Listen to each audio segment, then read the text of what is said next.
Take a bunch of hyssop and dip it in the bowl of blood and smear it on the lintel and on the 2 doorposts. No one is to leave the house until morning. God will pass through to strike Egypt down.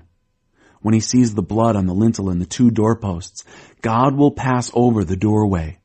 He won't let the destroyer enter your house to strike you down with ruin. Keep this word. It's the law for you and your children forever. When you enter the land which God will give you as he promised, keep doing this. And when your children say to you, why are we doing this? Tell them, it's the Passover sacrifice to God, who passed over the homes of the Israelites in Egypt when he hit Egypt with death, but rescued us. The people bowed and worshipped. The Israelites then went and did what God had commanded Moses and Aaron. They did it all. At midnight, God struck every firstborn in the land of Egypt, from the firstborn of Pharaoh, who sits on his throne, right down to the firstborn of the prisoner locked up in jail. Also, the firstborn of the animals. Pharaoh got up that night, he and all his servants and everyone else in Egypt. What wild wailing and lament in Egypt. There wasn't a house in which someone wasn't dead. Pharaoh called in Moses and Aaron that very night and said, get out of here and be done with you. You and your Israelites. Go worship God on your own terms. And yes, take your sheep and cattle as you've insisted, but go and bless me. The Egyptians couldn't wait to get rid of them. They pushed them to hurry up, saying, we're all as good as dead.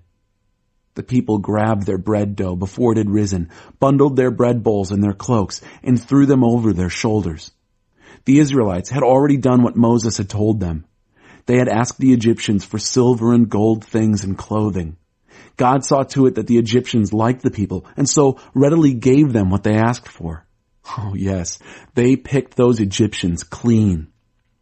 The Israelites moved on from Ramesses to Succoth, about 600,000 on foot, besides their dependents. There was also a crowd of riffraff tagging along, not to mention the large flocks and herds of livestock. They baked unraised cakes with the bread dough they had brought out of Egypt. It hadn't raised.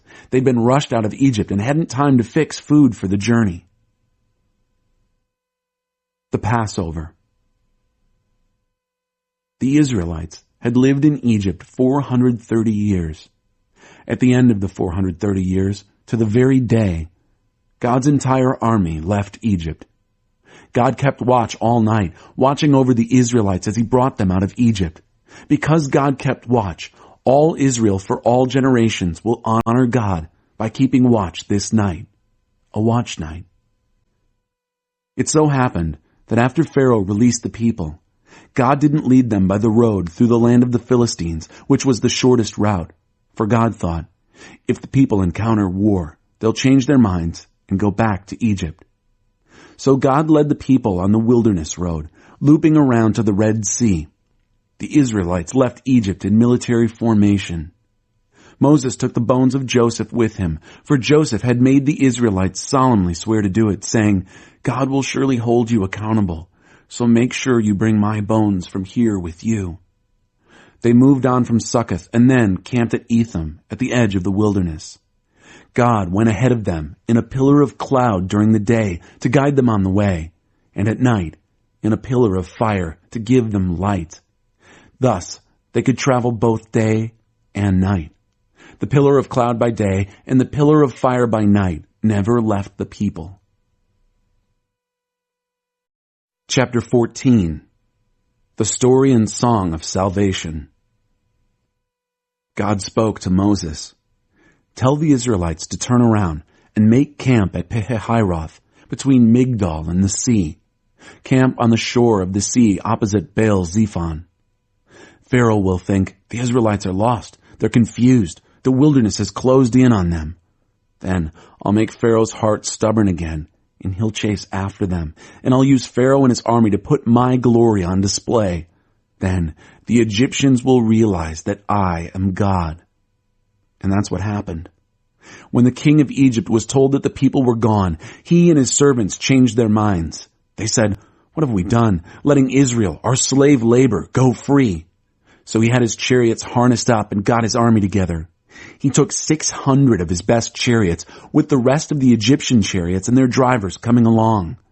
God made Pharaoh, king of Egypt, stubborn, determined to chase the Israelites as they walked out on him without even looking back. The Egyptians gave chase and caught up with them where they had made camp by the sea.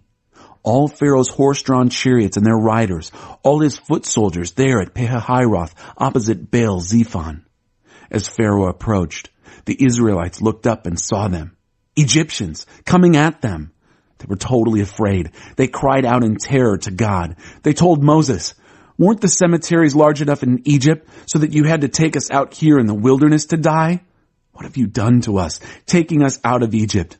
Back in Egypt, didn't we tell you this would happen? Didn't we tell you, leave us alone here in Egypt? We're better off as slaves in Egypt than as corpses in the wilderness."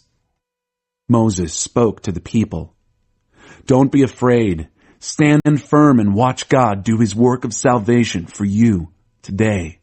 Take a good look at the Egyptians today, for you're never going to see them again. God will fight the battle for you. And you keep your mouths shut." God said to Moses, "Why cry out to me? Speak to the Israelites. Order them to get moving. Hold your staff high and stretch your hand out over the sea. Split the sea. The Israelites will walk through the sea on dry ground. Meanwhile, I'll make sure the Egyptians keep up their stubborn chase. I'll use Pharaoh and his entire army, his chariots and horsemen, to put my glory on display so that the Egyptians will realize that I am God." The angel of God that had been leading the camp of Israel now shifted and got behind them. And the pillar of cloud that had been in front also shifted to the rear. The cloud was now between the camp of Egypt and the camp of Israel. The cloud enshrouded one camp in darkness and flooded the other with light. The two camps didn't come near each other all night. Then Moses stretched out his hand over the sea, and God, with a terrific east wind all night long, made the sea go back. He made the sea dry ground. The sea waters split. The Israelites walked through the sea on dry ground, with the waters a wall to the right and to the left. The Egyptians came after them in full pursuit, every horse and chariot and driver of Pharaoh racing into the middle of the sea. It was now the morning watch. God looked down from the pillar of fire and cloud on the Egyptian army and threw them into a panic. He clogged the wheels of their chariots. They were stuck in the mud. The Egyptians said, "Run from Israel. God is fighting on their side and against Egypt." God said to Moses, "Stretch out your hand over the sea, and the waters will come back over the Egyptians, over their chariots, over their horsemen." Moses stretched his hand out over the sea. As the day broke and the Egyptians were running, the sea returned to its place as before. God dumped the Egyptians in the middle of the sea. The waters returned, drowning the chariots and riders of Pharaoh's army that had chased after Israel into the sea. Not one of them survived. But the Israelites walked right through the middle of the sea on dry ground, the waters forming a wall to the right and to the left. God delivered Israel that day from the oppression of the Egyptians. And Israel looked at the Egyptian dead, washed up on the shore of the sea, and realized the tremendous power that God brought against the Egyptians. The people were in reverent awe before God and trusted in God and his servant Moses.